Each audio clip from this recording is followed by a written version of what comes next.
Real 16 TV. It's Cuz OP here, back with another reaction. This time we're reacting. You were for the white man, BOF on Sharp Image being disrespected, going hard for the white man. I'm quoting their video, so you know. Go ahead and like, subscribe, and share. We're gonna start the screen recording. 3, 2, 1. Video playing now. Well, now he's on his own channel. I see trying to really go live. You see it? Like, subscribe, share. Turn on your notifications if you're willing. But you were already for the white man. Every time Sharp was like, we would say, hey, you want to do this, do that? No, can't do it, church. That destroyed his image before he could have the opportunity to leave. He knew he was. Look. Okay, and that'd be the realest thing ever, because that's really how people will be. If they see that you're on your way out of a situation, they'll do whatever they can to landslide your shit. That way, when they leave, they got, you know what I'm saying? That way, you can never leave. That's generally the plan. They doing their best to ruin everything so you can't get a way out. I done dealt with it for real, like real shit in my life, so I understand that shit. But at the same time, like he said, if he did tank his shit, he tanked his own shit. It really, I don't think Adam has necessarily said Sharp is on some bullshit or fucking up. Now, sending somebody in there to say something to Sharp is, how you put it, it's devious. You know what I'm saying? It's devious, but I don't think he necessarily was doing it to get Sharp out the paint, because he never said Sharp was fired. He could just be doing it because he didn't have it in him to tell Sharp some shit that he felt like Sharp needed to know. Or he could be trying to get Sharp out the paint. You never know. You know what I'm saying? It's what they say is a wobbler. Tear you down so you can't go nowhere. That's what they used to say. Tear them down. Tore him down. Had everybody else come in, make it a joke, tear them down. Have everybody come in, your little minions, comment, say how trash you are. Cause he's not even on that side of the bench, you know what I mean? Where niggas is creating narrative, then sending your minions over there to make people actually believe that this is the masses, what's going on. Then you have some outsider come in. You not viral. Then kill you on live. Eat you up over there. You feel me? You really ain't got no rebuttal to nothing. And then make clips on the shit. Everything was clipped up. On their page. Nigga, on their channel. To tarnish you shit. Because you know why? Because when a motherfucker was sitting in there and telling them, I'm the reason, too. You feel me? Like, I'm the reason for this platform doing this, that, and getting here, motherfuckers didn't like that. Nah. Nigga didn't like that. Nigga like, okay, you feel me? Like, niggas be having hidden agendas. That nigga is one of them. He's one of them. Sorry, because he basically... And that's more of what his issue is. His issue is with the secretiveness.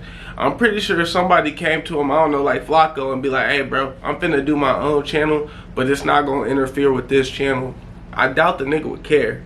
You know what I'm saying? Because then he doesn't have to really, he gets to know that you eating all the way around. I'm giving you a little bit, you should be making your own. He probably feel more comfortable in mind if he knows that you telling him he's doing that. But if he know you using this as an opportunity to get the fuck out of here, he obviously ain't gonna be cool with that. You know what I'm saying? And he said that multiple times. Like, as long as we all gonna be like, you know what I'm saying, cool, it's fine, but if you're gonna leave, you know what I'm saying? Nobody likes it when niggas steal their blocks. We trying to build a house over here, and this nigga taking blocks to go build his own house. But I'm trying to help you build, you know what I'm saying? We trying to build this house together for all of us. But you like, fuck it, I'ma steal with these blocks for my own shit. That's how people are all the time.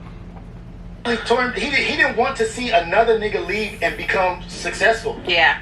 That was another nigga that could leave, that could become successful. He didn't want that shit, so he systematically tore Cuz down. Damn, bro. I said that shit last night. The question is, do you not think t-rell, AD, Pun, you think they're not privy to this information and they're gonna do their best to make sure they, like, either A, have a great relationship with you so it won't happen to them, or B, they have full control so they're aware because they did it. If anybody knows what's going on, it's a motherfucker that did that shit before. Start thinking about that shit like, damn, it's been about 3 or 4 months really of this nigga just letting this nigga get tore down and then replaying the clips and having him on there so that he knew that nigga wouldn't be able to leave. He brought that girl on there to say the stuff about P and all that shit. Like, he tore Cuz down, and now he has no option but to stay. His only option would be to stay.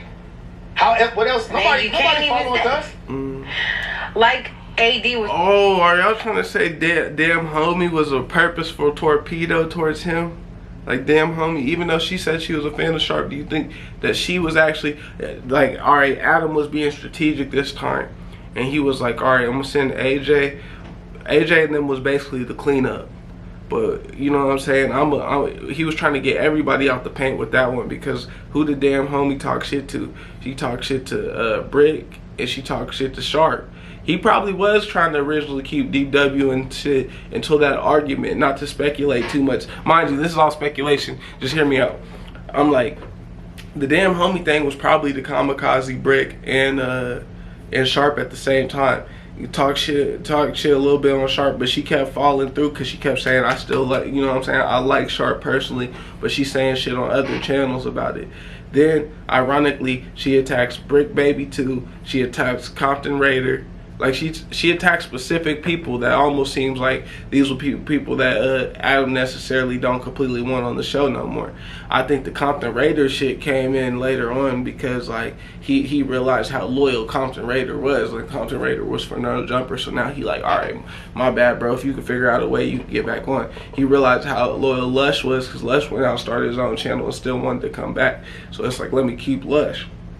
Sus didn't go nowhere the first time. Poetic Flacco didn't go nowhere the first time. Then it's like, you know what I'm saying, Brick and all them. I think he wanted to keep DW, and then DW had the incident where he was like, hey, bro, you're not going to play with me like that. And Adam was just like, all right, if I don't have the ability to play with you, then what's the point? You know what I'm saying? What's the point of having you on this platform? So then he had to start, you know what I'm saying, think about how he was going to, because you probably was the counter to Brick, to getting Brick out of there, because Brick was wild. So you probably was Brick's counter is, I'm gonna bring DW Flame in here, and then when Brick kind of gets all kind of wild or silly and shit like that, it'll get mitigated by the fact that there's another dude in here, you know what I'm saying, that is of the same culture as him. So then they'll do their best not to talk about that shit as much, because they're not trying to step on each other's toes, which would be genius. You know what I'm saying? I think he had an idea how to get rid of everybody without, he was trying to mastermind without actually doing nothing. When the way he did AD, I'm like, he's not loyal. He doesn't care about loyalty. It means nothing to him. Right. So for you to try to go over here and be loyal for him after you saw how he did AD. Well, here's my whole thing with the AD shit. Like I said, I watched it from the beginning. I hate to keep pausing it, but I watched it from the beginning. And you don't like it. You're not gonna like it when this is your channel, and then somebody. It's okay for them to put it on their back and be like the you know what I'm saying, the main the main commander and shit like that. Like One Piece with the pirates. Yeah, I'm the captain, but the first in command be down here doing this shit. It's okay for the first in command to be popping and cracking and stuff like that. But sometimes he was almost. That's what I'm saying. I felt like they was always had it in their mind, like eventually we gonna turn this into our own shit. We got to figure out a way to do it. I'm pretty sure AD wish it would have happened in a more, you know what I'm saying, peaceful way. Like, I'm ready to do my own show, blah, because he was just doing it at first and eventually was going to break off. It's just everything started to go in flames. As soon as the house phone shit happened, AD used that time as be like, all right, well, niggas was making fun of me subtly, but you were making fun of him subtly too. You know what I'm saying? Y'all was doing it to each other. So they used that as an opportunity to go ahead and leave. Now, am I sitting here saying like, oh, blah, blah, blah, they didn't fuck with Adam in the first place? No, they probably really fucked with him. That was probably always the plan, was to create their own shit though. It was probably always was the plan. But it's just, unfortunately, we had to split on some negative shit instead of some positive shit. You know what I'm saying? So, I don't know. All this shit's a wild. It goes back to the house phone. The house phone, yeah. It goes back to him. That was his boy. He fucked him over. Yeah. He don't give a fuck about no loyalty. But here's my thing. All right, so here's my thing with the house phone thing. Like I said, I think that boils into the AD thing, because when it was still a house phone and Adam still was like, we the boys, and then blah, blah, blah is the boys, but then house phone to a degree started being like, well, shit, I deserve my own. Remember that everybody deserved their own fucking show, right? Because AD got his own show, then house phone deserved his own show at this point, then blah, blah, blah deserved his own show, and then everybody split off into their own units within the show, and they started adding people that didn't have the same sentiment towards everybody. They might have had the same sentiment towards each other, but we don't have the same sentiment. Like, we fuck with Adam, AD, I fuck with Adam, you know what I'm saying? But then you add t-rell, t-rell's the shit, but he the shit through the fact that AD asked for him to come on the show. So it was no longer handpicked by Adam. So it was no longer people that were just like, we fuck with you for what you did. It started becoming, you know what I'm saying, people that fuck with certain people. So then when the house phone shit came on, I bet out of jealousy, he started making more jokes and picking and doing stuff like that. But it was more of like not jealousy towards like the money, jealousy towards like this was my thing and this is no longer being my thing. And for a while I think he probably wanted to get out and just let people do it and it be like, you know what I'm saying, just self-ran. But now I believe he back it to, you know what I'm saying, I want to be on there doing this shit. So it just kind of, I don't know, I feel kind of bad because the shit, well, I don't feel bad because this shit don't got nothing to do with me, but I feel like it's an interesting situation because it's like what they said, he fucked himself before he could already get out. It's like you either get out and go do your own thing anyway, or you stay until the shit burns down and you start anew regardless. So regardless, you got to start anew. But you can tell that some of the shit was planned. I don't think t-rell, honest to God, planned this shit. I think t-rell just went with what was going on.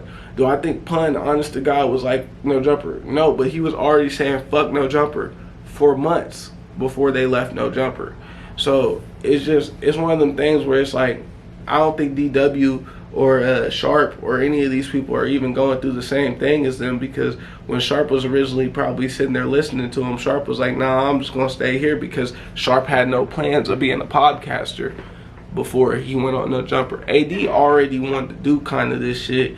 He had every plans of doing this. Pun seen the value. He's a good manager. You know what I'm saying? They planned this shit. I'm gonna keep it a band. They planned the shit. It just, unfortunately, it went negative. At that point, you know, just like a baseball or a golf swing, then you gotta follow through. Shit, hey, unfortunately, if it's fuck you now, it's fuck you later. It doesn't even matter. At this point, now they're doing the narrative of you working for the white man for all the black people, you know what I'm saying? Which is probably a true narrative, but it's still like, damn. It's like you gonna use that as an excuse to like get people up out of there and shit like that. At this point, you trying to make his shit crash and burn. It's not even about making sure your shit is rocking. It's about like making sure his shit crash and burn. So why are y'all trying to be so loyal to him? He don't give a fuck. You saw what he did to this person. You see how he is, and you're aligning yourself with that shit. You're aligning with that. And really standing on it. Let's really go, standing DW. on it. Let's go, DJ. But that's what I'm like, on that note, it's the same thing with following t-rell or AD or following House Phone or following Hakeem or following any of the other people because they did it. You know what I'm saying? Everybody does it. You know what I'm saying? It's no different. It's like, oh, you see how he treated him, but he still gave him a job and did what. And I'm not Team Adam. I'm just saying, but then y'all also are people that broke off the moment that y'all didn't like something. So what would be the difference in trusting them? These niggas would break off the same moment they don't like nothing. And then these, you know what I'm saying? And these people will do the, you know what I'm saying? They'll do the same shit. Ain't nobody, basically what I'm getting at is ain't nobody know better. I think that's I think it's the argument, it becomes weird at this point. If it's a conversation about Sharp can still do interviews there. Sharp can do his own channel. Now, does it look like Adam went out of his way to make him the butt of the joke? Yes. So should he get the fuck up out of there? He should, but we don't even know what bro contract look like.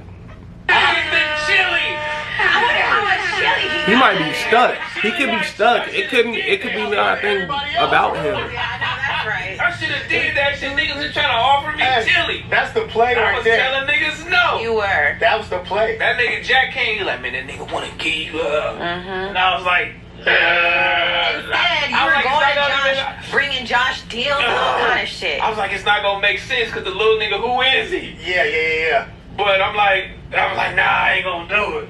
You know what I mean? Damn, I should have took chili, man. Bitch ass nigga. What's the next one, man?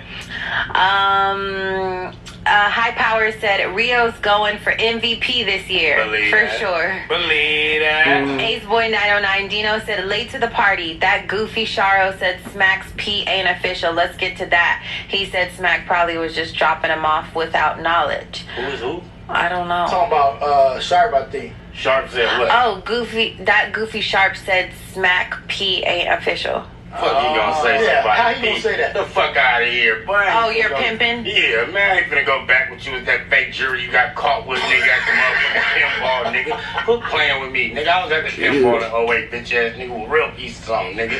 You a fake ass pimp, them fake ass.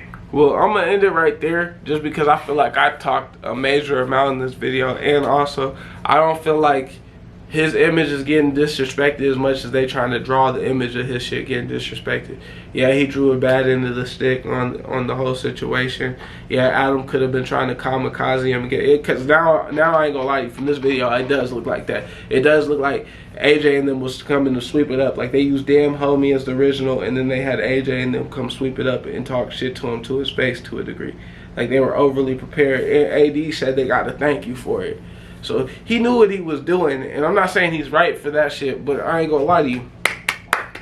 Well planned, nigga.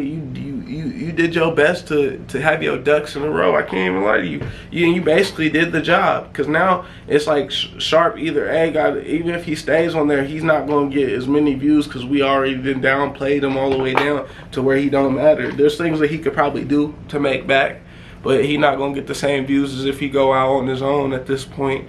You know what I'm saying? And even if he go out on his own, he was loyal enough to stick with No Jumper because Adam actually chose him first. Like, I think he the first podcaster chose by Adam on his own. AD was just coming on doing the news. He did an interview, asked to do the news. Adam got comfortable with him. You know what I'm saying?